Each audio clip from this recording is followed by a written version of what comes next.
Assalamualaikum warahmatullahi wabarakatuh. Selamat siang. Perkenalkan, nama saya Wisnu Saputra, NIM 22020101013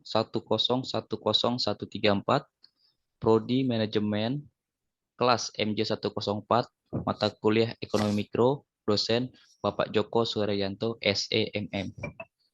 Di sini saya akan membahas tentang pasar monopoli. Pengertian dari pasar monopoli.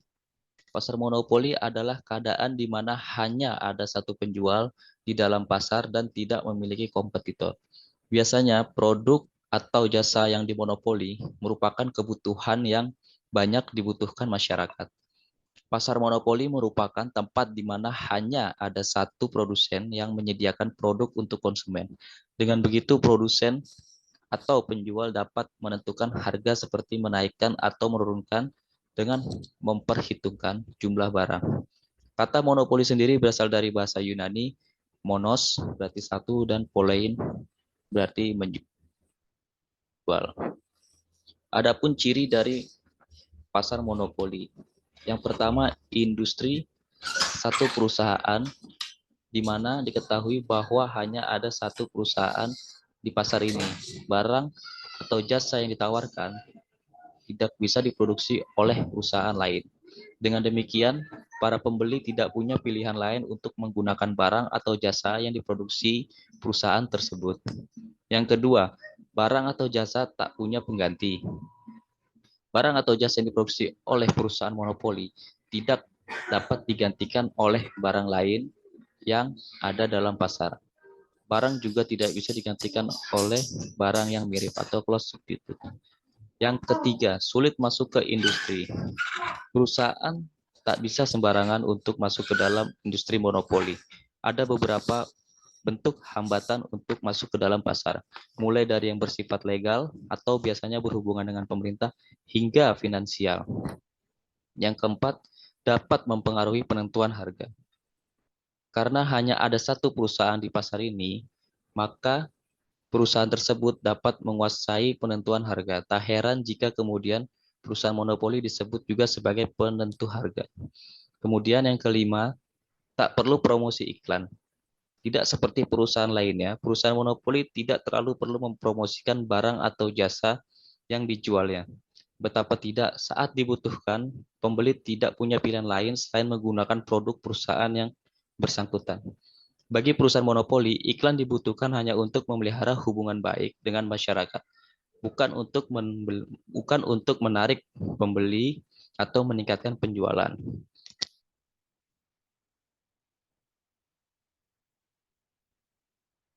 Adapun penyebab timbulnya pasar monopoli. Yang pertama, produsen dapat bertindak sebagai penyalur. Kedua, sebuah struktur dan pasar di mana tidak ada pesaing terhadap urusan monopoli.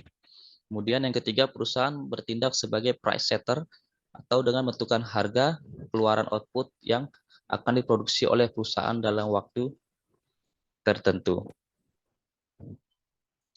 Undang-undang pemerintah tentang pasar monopoli. Pada dasarnya Indonesia sendiri melarang praktik monopoli. Hal tersebut tercantum dalam Blade Undang-Undang Nomor 5 Tahun 1999 tentang larangan praktek monopoli dan persaingan usaha tidak sehat.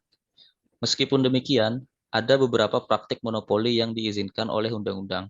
Umumnya perusahaan ini memproduksi barang dan jasa yang terkait dengan kebutuhan vital masyarakat.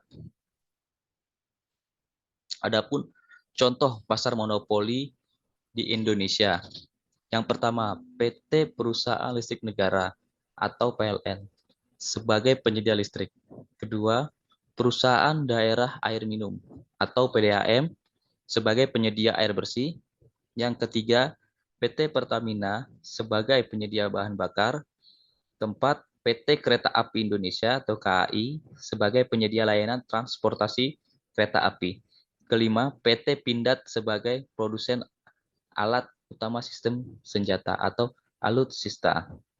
Dan kemudian yang keenam, Bulog sebagai penyedia beras, termasuk diantaranya beras impor. Kemudian ada kelebihan dari pasar monopoli. Yang pertama, menghindari produk tiruan dan persaingan tidak bermanfaat. Yang dimana perusahaan di dalamnya akan menghindari produk-produk tiruan dan menghindari persaingan yang tidak bermanfaat.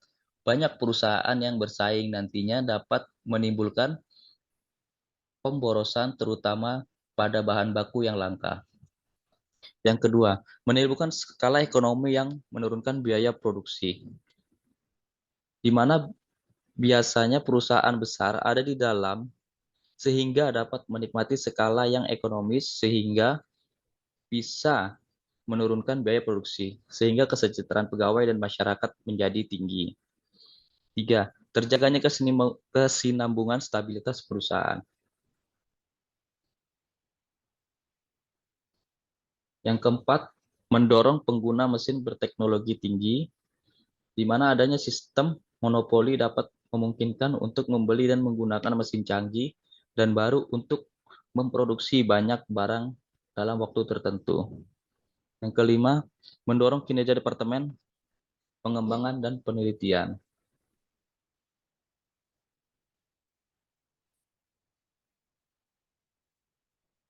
Kemudian ada kekurangan pasar monopoli. Yang pertama, penyalahgunaan kekuatan ekonomi. Perusahaan akan meningkatkan produksi ketika terdapat pesanan.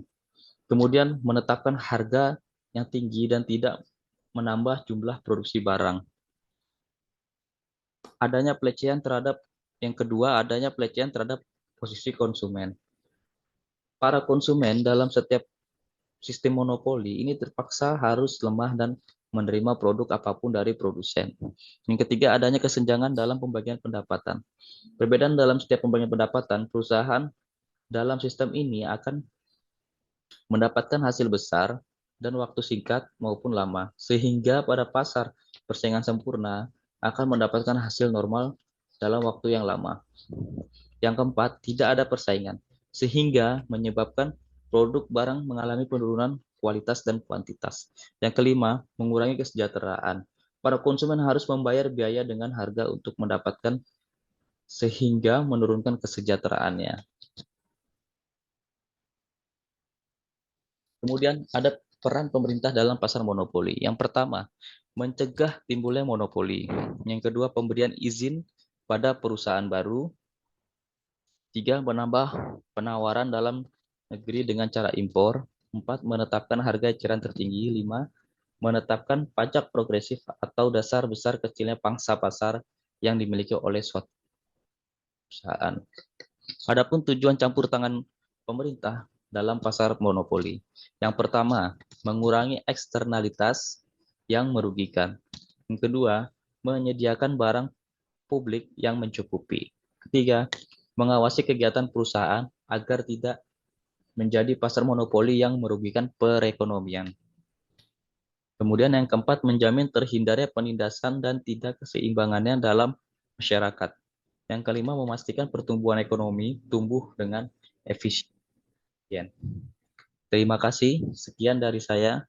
Wassalamualaikum warahmatullahi wabarakatuh.